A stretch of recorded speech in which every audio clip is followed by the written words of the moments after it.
Welcome to the Mildura Weekly, and joining me today is Mildura Field Days coordinator Jo Rodda. Jo, welcome to the studios. Good morning, Johns. Fabulous to be here. Sadly, of course, the decision's been made to cancel the field days this year due to the coronavirus protocols that have been put in place. Tell us about that experience of having to make that decision.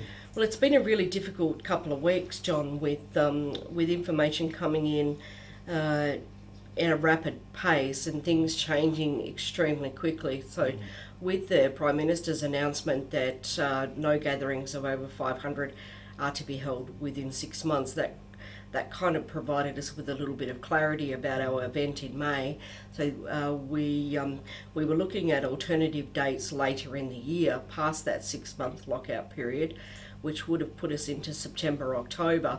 And the difficulty for us is we had to fit into the National Field Days calendar and events calendar locally.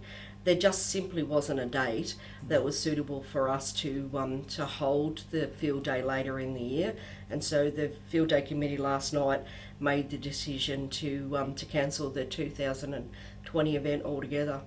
Yeah, great shame. Of course, you join a host of other events, Easter events coming up, and virtually everything that you can think of has now been cancelled. It's going to have a great impact on the local economy. Oh, of course, yes. So even just for the field day, the contractors and the other suppliers that provide goods and services to us, and actually that's my greatest fear, is the economic impact this virus is going to take. I think it will take more people than what will the actual virus itself. Yeah, just back to the field days for a moment. Of course, the anticipation was it was going to be bigger and better than ever, which it will be next year. But the move to the racecourse was a tremendous thing. Oh yes, it was. So the Grass Terrier at the racecourse and the undercover food area was fabulous last year. So the ambience there was amazing, and the food court just kept filling and filling and filling. And so people, I think patrons particularly, enjoyed the opportunity to sit on the grass, something that we didn't have at the former site. And so we were looking forward to a bigger and better event already this year, with a number of plans to tweak the layout from last year to make the traffic flow a little bit better, so people didn't have to walk so far, those kind of things. So next year we'll put the lessons that we learnt from last year's event into play, and expect a really good event next year. Yeah, well, we'll be looking forward to talking to you about that. Jo, you're involved in the community on a number of fronts, and we were talking earlier about how disappointed I think all of us have been in some of our fellow Australians, our local people as well.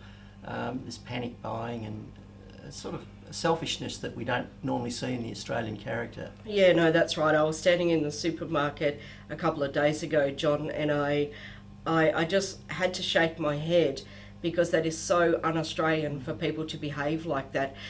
We are very well known for looking after your mate, and that's not looking after your mate.